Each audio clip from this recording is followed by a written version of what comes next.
పేరుకి హోంశాఖ అనితమ్మ గారి దగ్గర ఉన్నప్పటికీ కూడా ఆవిడకి ఎటువంటి అధికారాలు లేవనేది బహిరంగ రహస్యము.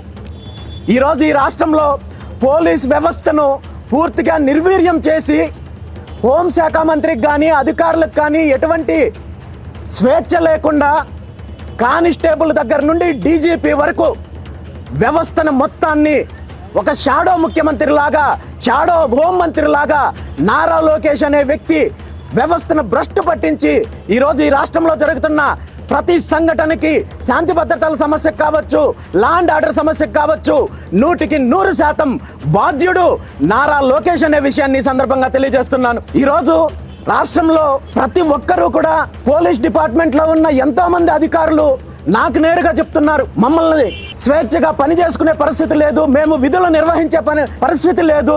ప్రభుత్వము ముఖ్యంగా నారా లోకేష్ ఒక షాడో హోంమంత్రి లాగా, షాడో ముఖ్యమంత్రి లాగా ఈరోజు పోలీస్ డిపార్ట్మెంట్ ను నాశనం చేస్తున్నారని చెప్పి పోలీస్ అధికారులే చెప్పే పరిస్థితి ఉందంటే ఈరోజు రాష్ట్రంలో పరిస్థితులు ఎలా ఉన్నాయో మనం చూడొచ్చు.